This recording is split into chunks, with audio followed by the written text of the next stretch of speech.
This is What the Fluck, Radio's Birds of a Feather. We are an indie music focused show, rife with witty, fuck-laden, insanely interesting, and unhinged banter.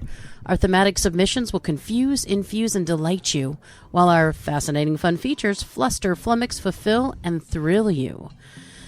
Well, I guess they have to know who I am. So I am the vocalist for the rock band Ascent. That's ASNT. You can find us on your favorite music platforms by searching ASNT and ASNT Rock. So, as is standard for me, I do a who dat, and we shall see if David gets it this time. Are you ready? Because you've had a really good track record. Yeah, meaning 1 out of like 10 or 8. You missed 1 out of 10. Oh. All right. So I got clean in 1986 after years of rampant drug use. I subbed as a singer for Black Sabbath twice.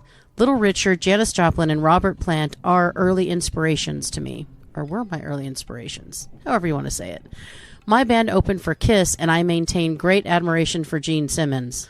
I went solo, but reunited with the band in 2003. The band was inducted into the Rock and Roll Hall of Fame in 2020.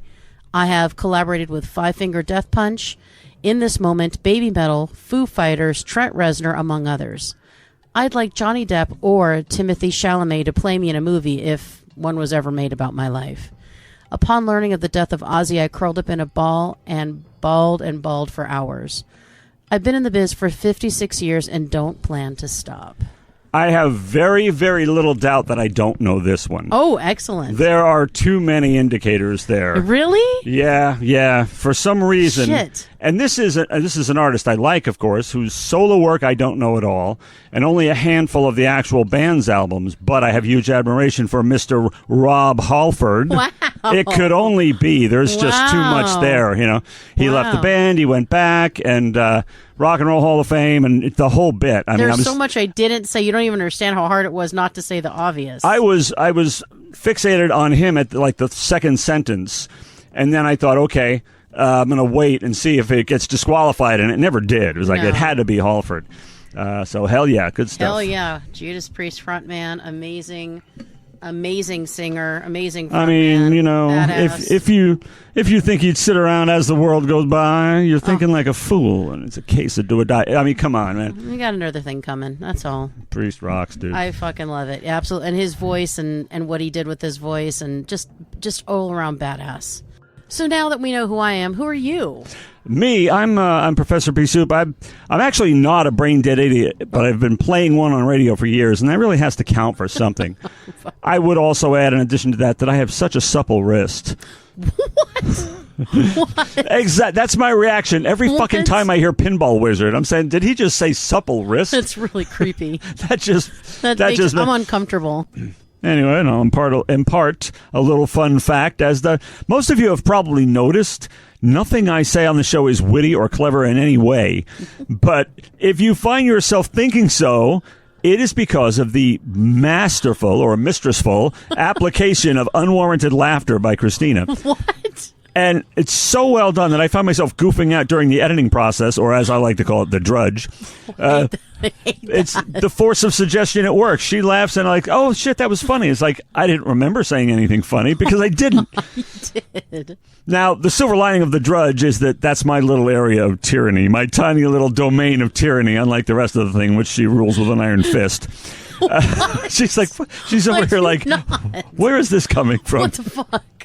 Not true. If these are all lies. I mean, seriously, she seizes on perfectly normal words I use, like ensconced. What? But during the editing, I'm sorry, if something's funny, I am going to leave it in, you know. And but seriously, though, I told you about the pumpkin and me, man. You know that we're as close as can be, man. But although I will say it makes me sad that Christina, with her notorious fails in everything related to the Beatles, probably didn't get the reference. She's like, fuck you. Fuck you. See, that's the thing. I know you. And this is not just show night. This is every single time I see her. I will say, I'll know as the words are leaving my lips, it was nothing. It wasn't funny at all. I know she's going to laugh her ass off. It never fails. It's timing and delivery. Timing and delivery. It just works. I know you would have cracked it before. What the fuck? You laughed before you said anything. I just shortcut to that.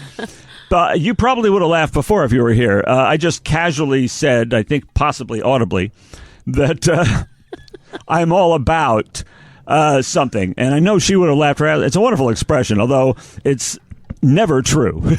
Nobody's all about whatever the fuck they tell you they're all about. Like, I was washing dishes today thinking, when it comes to detergent, I'm all about grease cutting. That's a really weird and specific thing to be all about. Very strange. But, I mean, if your detergent doesn't cut grease, it's a fucking nightmare. What good is it? Yeah. Anyway, was I going to say something else? I think so. Something witty, probably. Another good example. The infamous Bugaboo episode. Fucking interlude. Sorry, the Bugaboo interlude. What is that? It's a perfectly normal word. Remember, I pointed out somebody used it in a movie, probably a movie from 100 years ago. I was going to say 1939. Probably a silent movie.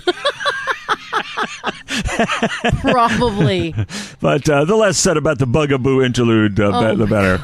But seriously, doesn't it sound like a southern term of endearment? A bugaboo? Come over here and give me a hug, my little bugaboo. I mean, yeah. I'm not sure I'd want somebody to call me a bugaboo. That doesn't validate using it ever. But seriously, she picks on. That's what I love having her over. It's like I know she's going to use every opportunity to laugh at the words I use and. Well, fuck. What am I supposed to do? And something else. And now I hear. And the word. Yeah, like the words I use, like or the enunciation. Like actor. The famous actor thing. Honestly, is actor saying that any more pretentious than saying influence? Nobody says influence. Yes, we do. The emphasis is on the first syllable.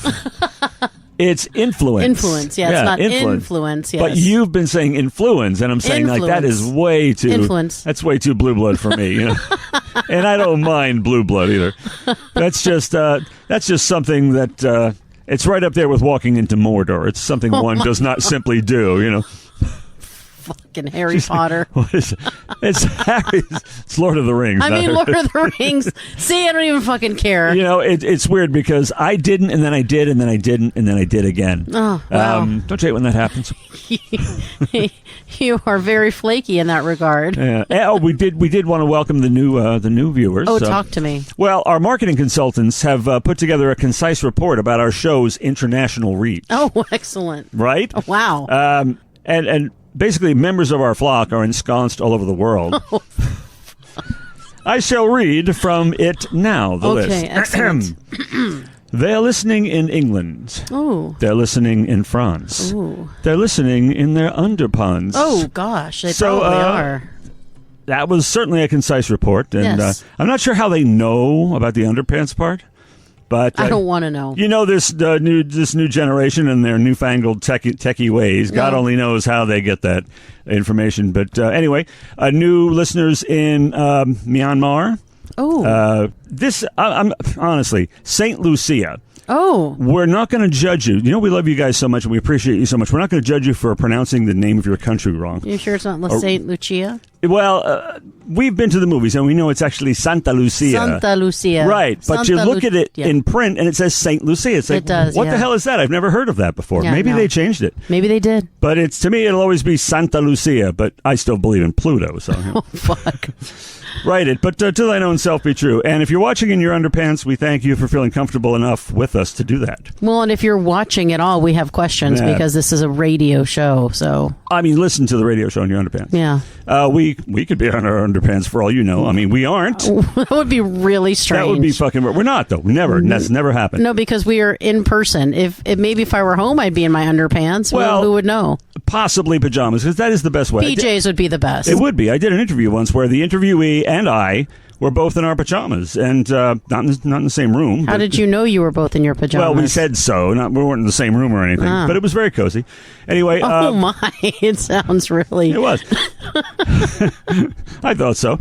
But we welcome the new listeners. Welcome. But we're still holding out hope. We've got no listeners yet in Macaroon. Oh, we need to work on that. Come on, Macaroon. And we've got Malta. Nice. And it seems really fitting for listeners to have listeners to this show in a country that's famous for a falcon. Right. So, I mean, that's cool. Very cool. All right. And I said what I did and a lot more. And, you sound like, what that's happens, right. I said what I said. I'd rather be. I'm not. I know I'm not famous instead. Yes, I know, Miss Cat. I know you know, Miss Doja. Unfortunately. Oh my goodness! All right. Well, so then now that they know who we are, you've got to tell them what was this week's theme for the music. Folks, you got to picture this. I know this is not on camera, but we're sitting here in the dark. We're not in the dark. We're kind of in the dark. We're not. We just had to. He's got these fucking lights that are. You get adapted. You get adapted to it like a cat. No, and then all of a sudden you got to read, and you realize, of course, you can't read. You're in the dark. Oh my god! There are it's darker than usual, but it's not dark. It's three not dark. lights that are, and they are the brightest fucking operation room lights you've ever seen. So instead, I like to do it by the light of the lamp and the light of the... I thought you were talking about the lights as they are now. Right here. Oh, when they're on. Those motherfuckers, when it's not dark, it's too light, you're saying. It's not dark. No, I know it's not dark, but you're saying when it isn't dark, I mean, not when it isn't not dark like it is, that it's too light. Okay, so you said something about a theme? Yes.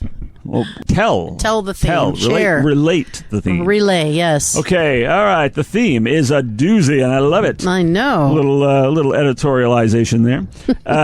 We do that from time to time. All right. Psychedelic rock is a subgenre of rock music that originally emerged during the mid-'60s, like all kinds of great shit. Inspired by psychedelic culture and primarily centered around the influence of psychoactive and hallucinogenic drugs. Oh, my goodness. Which I never recommended. No, it sounds bad to me. Yeah. I'm out. Christina, 100% sober at all times, found us some super tasty bands that dubbed themselves psych rock. They own it. They wear it as a badge of honor, as they should. For this subgenre, perhaps it would have helped her selection to have been under the influence. We would never say such a thing, but I'm going to go with maybe not. But it's a very promising theme. I'm very excited about it. I got to tell you that. And for some reason, I have been listening to a lot of psychedelic rock lately. Oh. Yes. So this could not be at a better time, this theme. So I'm very happy with that. It seems very timely. So before we get to the theme, we have to do the thing before we get to it. And that is crystal unclear. And for this every show feature, we are challenged to use a selected phrase as much as possible throughout the show. Now, since these phrases are often crystal unclear, our use of them will likely follow suit. This time, we are going to use the very strange, but potentially also overused. Are you ready?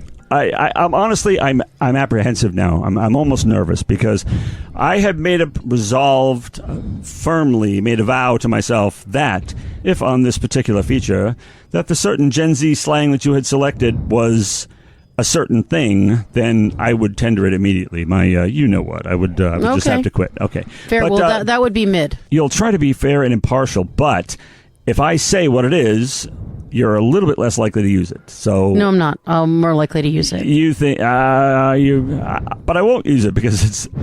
And I'm speaking of the abomination. For some reason, I hate the phrase "standing on business." I don't know why, but thankfully, that's not it. It's I don't hate that actually. Really? I hate it. It's an old man thing. You wouldn't understand. Mid is we could work that in there a few times. So what mid means is it's thoroughly underwhelming, not terrible, not great, just meh. It's meh, and this word mid, you'll recognize it because it's usually preceded by a word that should be apostrophized and is not. You know, like anything with an apostrophe, any contraction is not going to be in front of this word. It's not she mid, they mid, et cetera, et cetera. It's usually not going to be anything remotely proper, and that's a telltale giveaway of this oh-so-pleasant Gen Z slang.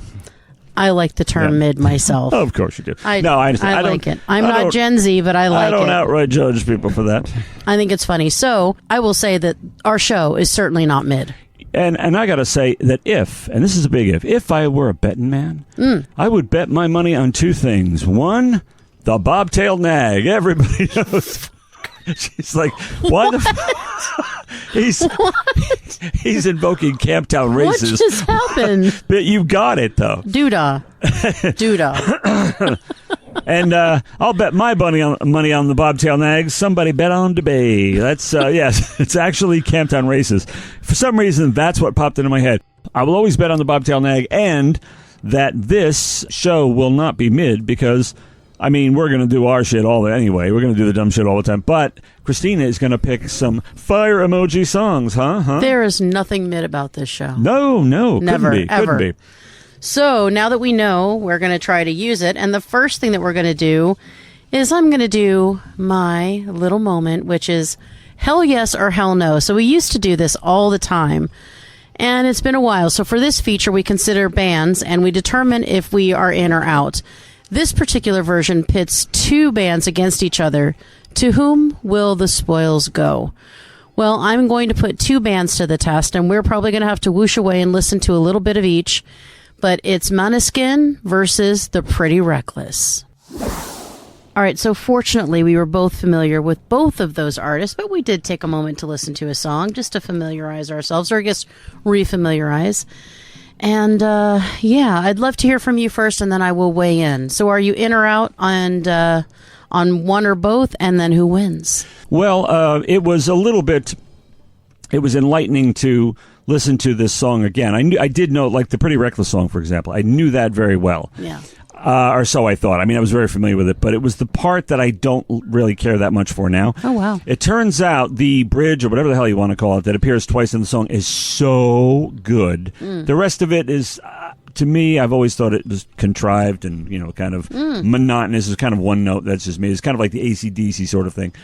But you love AC/DC. Well, yeah, but these, I don't know, there's something about it. The sound gets stale quickly. Now, Måneskin I was also familiar with, and they are quite the sensation, and people, they're routinely referred to as mid, are they not? A lot of people call them mid and say that they just, there's nothing original about them, that they trade on skin, because they certainly, that's all they do half the time is show a lot of skin.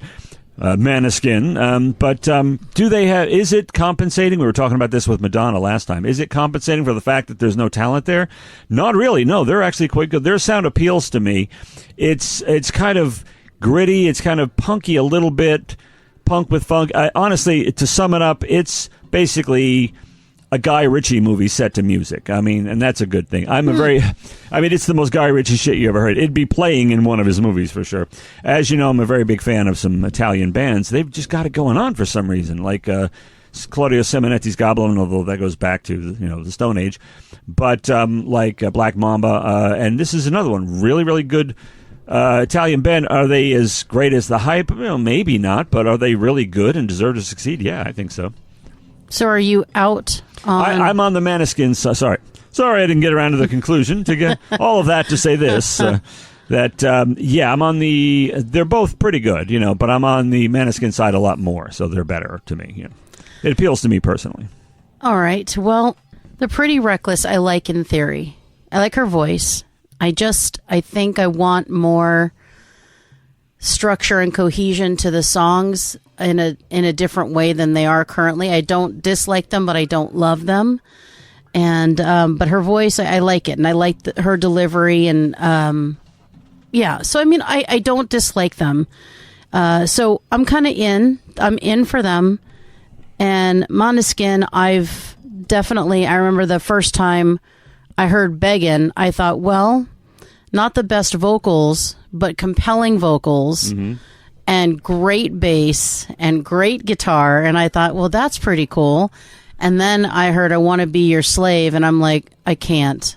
I mean, it's hypnotic. It's interesting. It gets you wanting to dance. It's sexy. It's raw. It's gruff. It's all the stuff that rhymed. Who knew? And they show skin. They're young and they're sexy and they're fucking hot. Show your skin. Do your thing. The people that we still revere so much today would have done the same if they could have gotten away with it back then. Yeah. But you really couldn't get away with quite as much. So I will not count that against them. Did you hear that totally wicked acid rock guitar lead in the middle? I mean, they rock. They really do. And yeah. I love them. Yeah.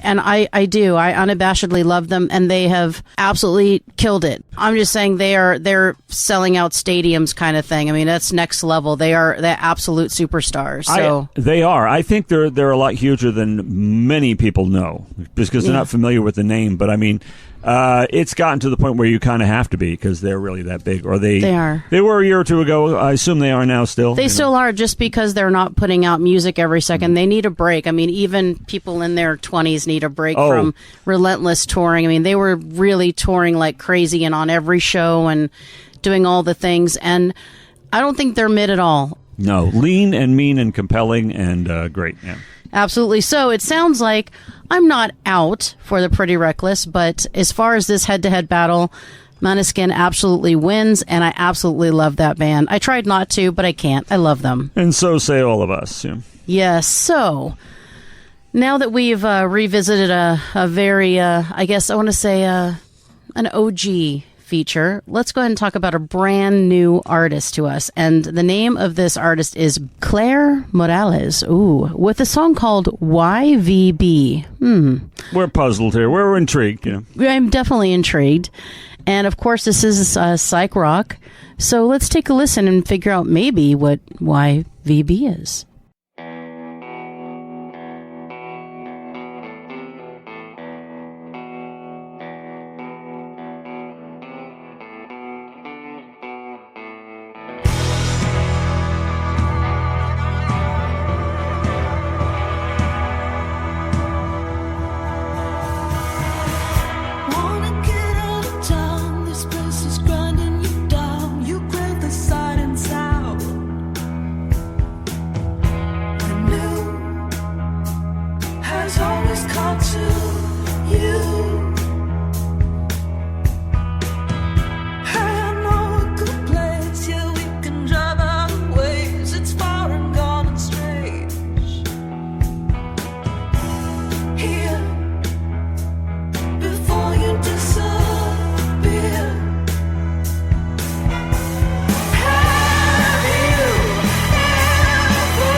All right, so we have just enjoyed YVB by Claire Morales. So, and I'm going to send it over to you for initial reaction. Well, our initial reaction was the same. It was like one of those visceral times Yes. where spontaneous ejaculations. It's true. Which are resulting from sheer bedazzlement. I don't think either of us. And it's what's really funny, folks, is now you've heard the format explained where Christina doesn't really listen to the songs either before. She'll listen to like 15 seconds. If that somehow catches her, that's where it ends up. And like I said, the bobtail nag and the fact that she's going to pick a banger. That's God, did I really say banger? You did. Shoot me now. Hey, I like banger. I'm fine with it. Well, anyway, that's not mid. This was nowhere near. Darn it, you beat me. This was nowhere near mid.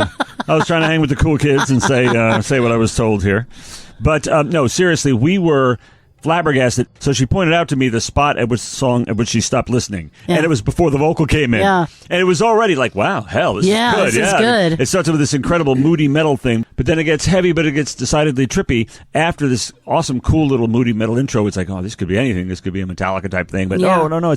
And then both of us were like, our eyes bugged out when we heard the vocal. And all kinds of crazy shit started coming out of our mouths. You know, like I don't even know what we were talking about. I don't even know what we were saying. It was like speaking in tongues and stuff. It really was. It was that incredible. The vocal, and I keep thinking of this as a band because every aspect of it is so brilliant. But Claire Morales, I'm assuming, is an actual human being and not the name of a band, and is the architect of all this and the vocalist for sure, I would assume. And it's astounding what she's done here. I mean, she just completely.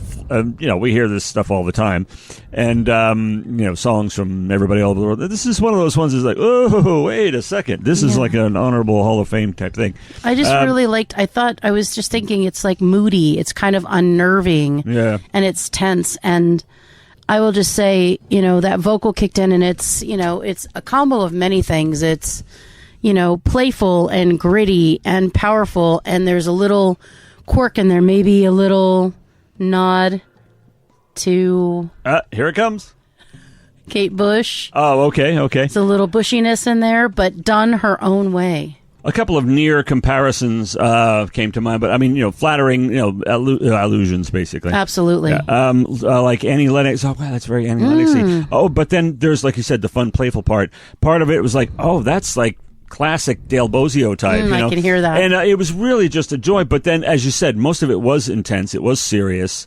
Yeah. And that's where she completely owns you for this song. She does. It's just like, this is not someone you just flip the dial or whatever we used to do back in the day.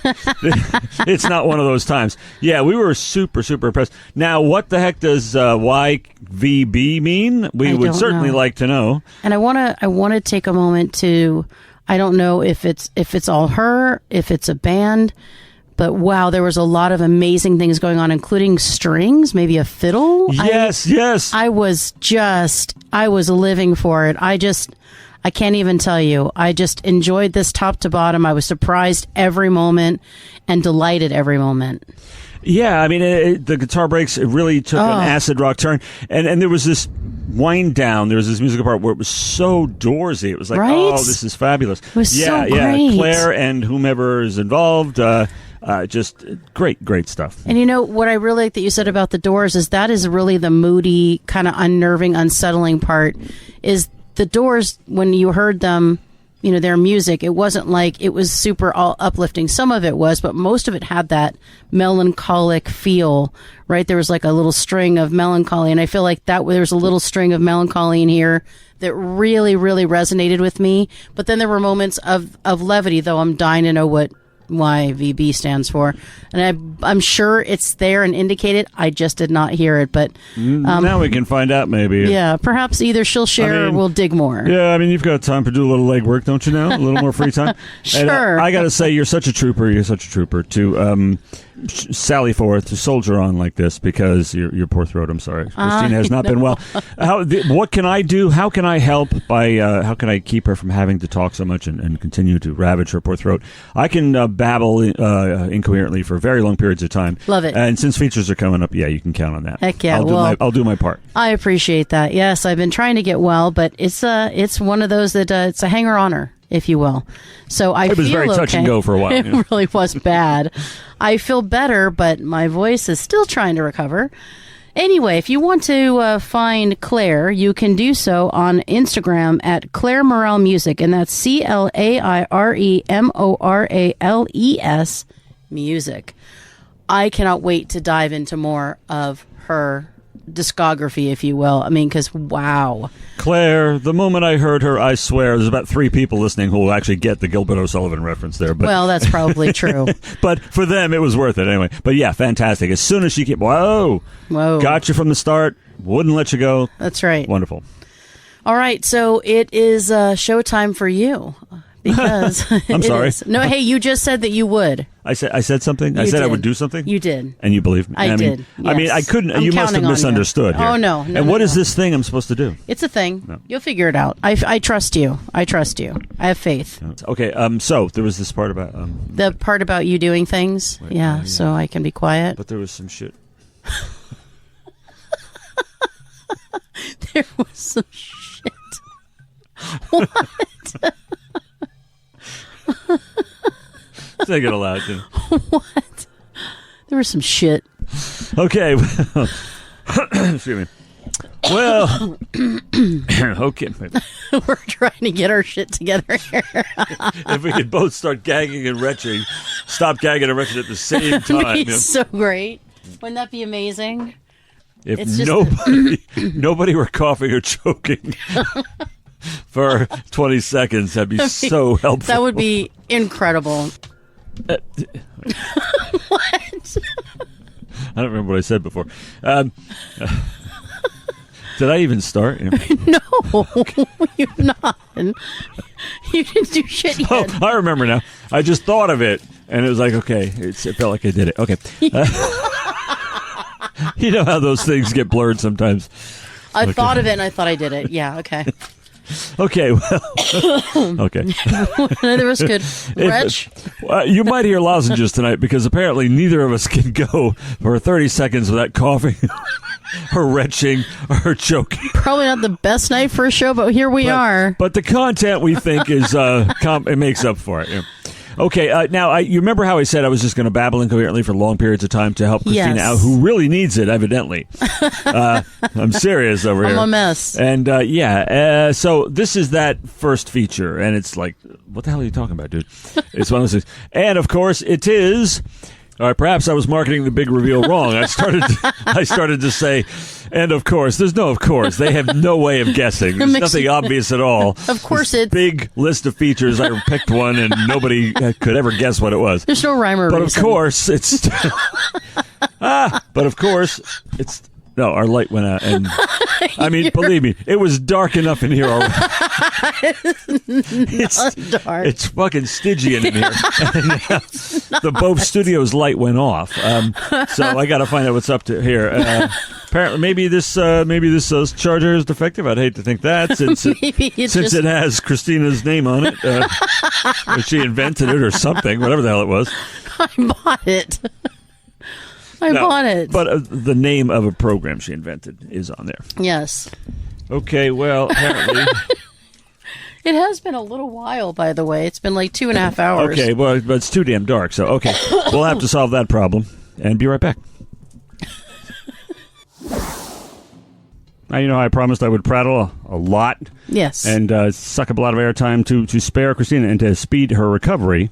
And, well, this is a classic example of that, what's about to transpire now, which is a feature. And the feature I have selected is Golden Eye. Ooh. For this feature, a relatively new feature. Yes. We discuss title movie songs, as Golden Eye is. What impact, if any, did it have on the movie? E.g. marketing, opening credits, music videos, etc. Sometimes the music video to a movie is big. Absolutely. You know? Why or why not? What effect did it have? What impact? And what worked and what didn't? And, you know, I feel vindicated whenever I say that GoldenEye thing because, of course, it's another James Bond tie, as I insist. Great tune, though, written by two legends and sung by another. I don't think we've covered it, but I wouldn't remember. But now that the brief obligatory tangent is out of the way, anything to extend this time so Christina's throat can rest. On to tonight's subject itself. Now, The film and the song, of course, since we're talking title songs, have a message for you out there.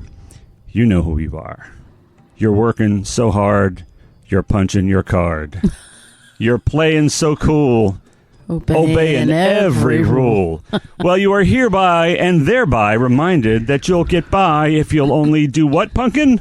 You could be footloose. Yeah, you could cut Footloose, of course. You couldn't cut Footloose. That's Footloose. True. Just kick off those Sunday shoes. Oh, you should. Just kick them right off. Yes, we're talking about the Kenny Loggins classic Footloose, the title song from the album Footloose, which is, kind of what a title song means. I recently revisited this just for the purposes of the show. I recently revisited this film or picture, your choice, and movie. Movie. Yeah. What kind of peasant says movie? Look, the word movie is not mid.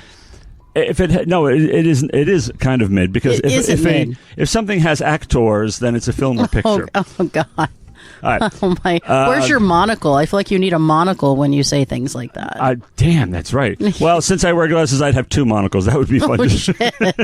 Nobody's ever done that. I love that idea. We should do that. No, nothing connected them, just two monocles. No, just two. So that's a good sight gag. I'll bet somebody's done it. Anyway. Probably. Okay, but about Footloose, is it cheesy? Well, only enough to make the entire state of Wisconsin blush, but that doesn't necessarily mean it's bad, especially not in my world. And one of the things I love about it is that's rare is I'm talking about the film for a minute here.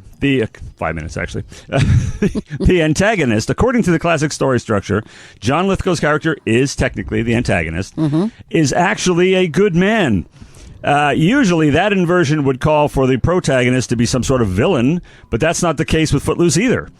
Although Kevin Bacon's character is not perfect, and he does have a little bit of an attitude problem at first, but... John Lithgow's character isn't perfect either. No, exactly. That's amazing.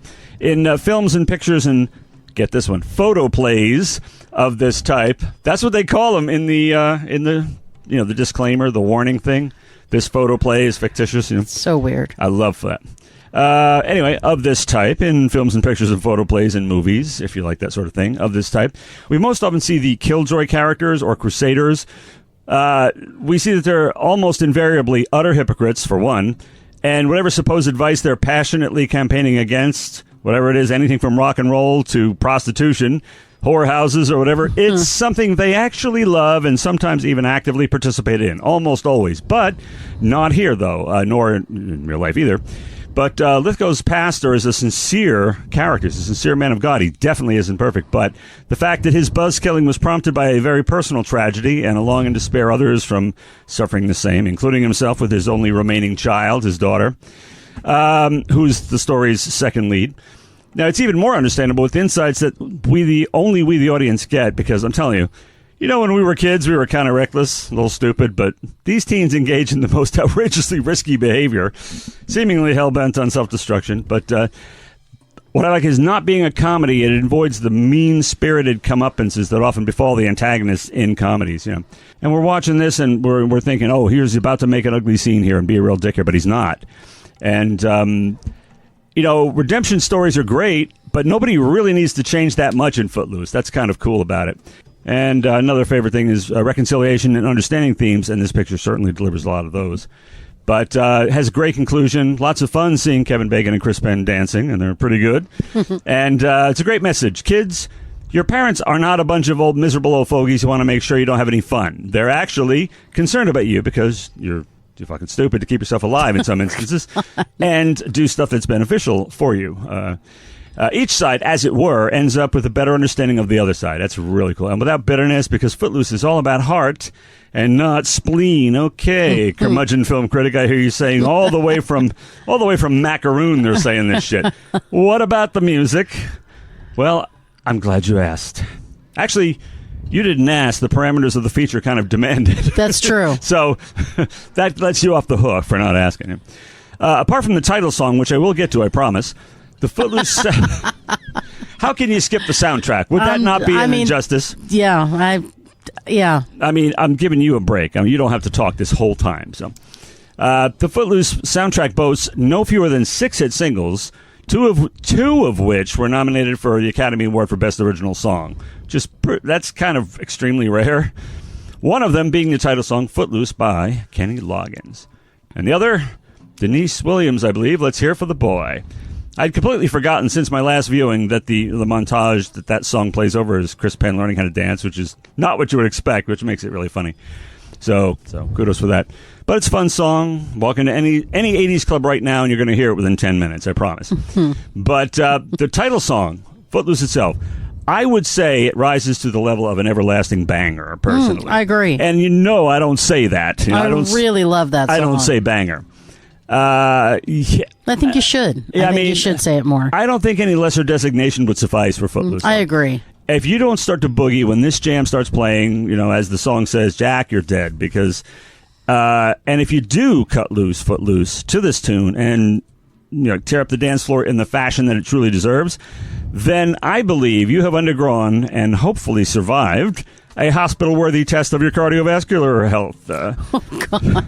Footloose was deservedly nominated for an Oscar, along with Let's Hear It for the Boy, but both were beaten out by Stevie Wonder's Sentimental Tacky Crap, I Just Called to Say I Love You. Oh, shit. Well, and those are not my words. Those are the words. That is awful. That song is... I can't even abide by that song. I mean, Footloose should have won. So you're with the guys on High Fidelity about that one. Well, I mean, it's not a terrible song, but Footloose should have blown it away, It's a terrible of course. song. Yeah. I'm sorry, it's a terrible song. I mean, Footloose, that was the song of the year. We probably need to have a sidebar conversation about how terrible I Just Called to Say I Love You is. Well, I mean, we're both decisively in the Footloose camp that should have won, but it's still immortal.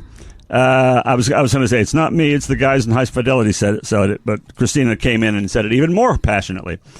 But it is still immortal, and the video comes in, calls Footloose the movie that defined a generation. But let's hear it from the girl, a more fitting representative of that generation. Christina, what say you about that statement? Which one? Oh, I know, right? All that blather. Which one? I'm sorry. A film that defines a generation, or some such thing. Wow. Maybe one of them, but...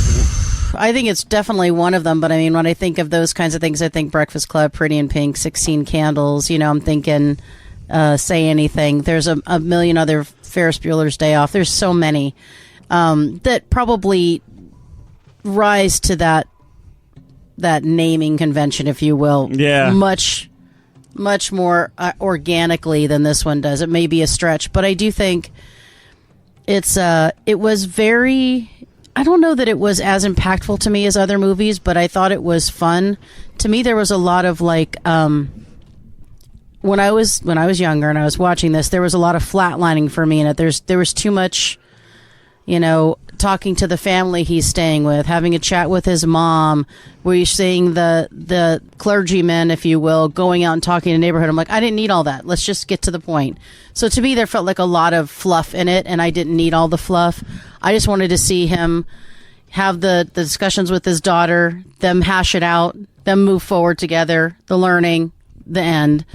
But there was a lot of great moments in it. It's a cheese fest. It is, It's an absolute cheese fest. A lot of great moments, but of course, like a music video breaks out every 15 minutes, and it's kind of, Not a great music video, yeah. No, so but it was fun. It was interesting, and it's all heart, man. At the end of the day, they just wanted to dance, and they wanted to do so in a way that was not harmful to anyone. And they proved that, so they got to dance. So, yeah, I like it. I don't know I didn't know if it was Okay. It seems like we're both on the same page about Footloose. It is a cheese fest, It is. And there are people who simply couldn't abide it. But the film, well, if you're too jaded, a cynic, and not lactose intolerant of the cheese, and it's warm enough so that the sap doesn't become too viscous and sticky to your seat, you'll enjoy it. And you'll especially like the title song, Footloose, which is ostensibly what this whole feature is supposed to be about. But I had to milk it. I had to run into the ground for poor Christina's sake. I told you that. So, but that might have happened a time or two before, too. Anyway, no toy boats, no equivocation, no hemming and hawing, no asterisk or footnotes. It just kind of kicks ass, the song, And does it embody the film? Does it enhance the film? Obviously, it's the best fucking thing about it, So, so to Louise, Jack, Milo, Marie, and the rest of you, I say, lose your blues. Everybody cut Footloose. All right, so let's see. Fuck. What? So from Footloose to a song called At Races by Messa, Messa. So I assume that's how it's said. Again, another psych rock gem. Let's take a moment and listen to Messa.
All right, so Mesa, wow, wow, wow.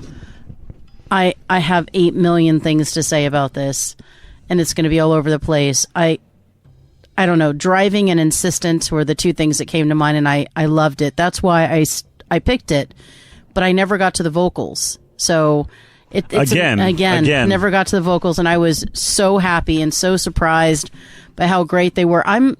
So many things. So this chorus, I just absolutely love it. I mean, I am obsessed with the drama and the timing that's happening. And there's a very Susie Sue sort of a feel to the vocals, even the treatment, and I love it. It's perfect. And I don't even know what to say. So there are a couple other things. So like the instrument break, I don't even know. I can't handle it. It was, it was very like meaty, and it was very I don't know, I want to say it was kind of dark, but it was also really, really impactful, and it actually kind of kept the song going. Then the timing, and there's this kind of like the structure that I absolutely love, and where the vocal is kind of meeting that timing change just destroyed me. I love it. It's absolutely perfect. And then the solo, the percussion, and then when it kicks back in at the very end, and then that ending where the vocal ends like that, I don't know what to even say. Yeah, there's so many amazing moments in that song. There were indeed, and there are a lot of, again, I mean, there are a lot of things that reminded me in the most beautiful way of, other acts and other, things, influences there. But I just want you to know that it's what we're doing is very foolish and very difficult, and that we're taking notes in pencil on paper with all kinds of designs and shit on it, and we're sitting in the dark. I mentioned we were in the dark before, right? Still not in the dark. Still not in the dark. So anyway, very foolishly writing in pencil. I don't know why we do that, but anyway, so I'm trying to see what I wrote here, and part of what really knocked me out about the song is that, like another one we heard earlier, there's no subtlety. It just begins bludgeoning you. But bludgeoning sounds bad. Well, I mean, no, I mean, I think there's a wonderful call to action at the very beginning. Yeah, no, it's a great way to open really heavy, hard and heavy. So you might easily get the impression that this is going to be one of those songs, just bang, bang, bang, hard rock. But it goes through so much, as you said. There's so many things going on. I'm glad you really spoke to that, because even though I didn't think of it as particularly psychedelic or anything like that, but that doesn't mean it wasn't awesome, because it was. Oh, I had some psychedelic in there. Yeah. What was it missing for you? Some of the guitar breaks were a little tie-dyed, I think, Well, I think guitar breaks, I think some of the percussion, I think some of the treatment of the vocals, how it's not super crystal clear out in front. That's very psychedelic to me. Yeah, but it's kind of via 80s, like really some of the more edgy and intense 80s rock. But it calls back to it, like I said, a little bit to me, not greatly, but I don't hold that against it. And there's so much mystery here, because we don't know, by design, we don't know what the makeup of this group is. Right. But there's so much you wonder when it's over. It's like, what does massa mean? I mean, we don't know. What's the makeup of it? Is it one person who's just a genius and does everything, or is it this gigantic group? We have no idea. And it's like, what does that racist mean? Because first time hearing the song, by design, again, I didn't really catch what it was about exactly, but I knew I was hooked, and it was compelling, I think you said. And some of the instrumental zigs and zags, some of the changes in the song, which is like breathtaking. Like suddenly there's this Led Zeppelin-esque stop and plod thing like Kashmir and Carouselambra. It was really, really, the drama there, Deep Purple type stuff, the drama there is incredible. Love the guitar work, vocals, incredible. I have no idea what this band is made of, but whoever it is has a hell of a lot of talent. That was a very powerful song, and I could see, I was agreeing with you, you were loving it while it was playing. Yeah, it was really, really amazing.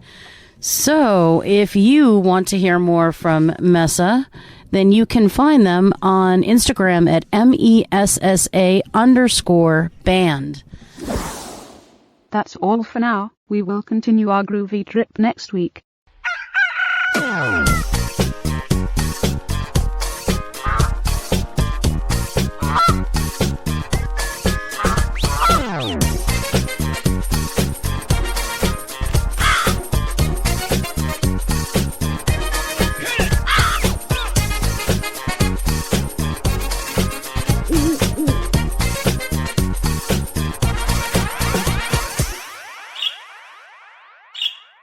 This has been Birds of a Feather on What the Flock Radio.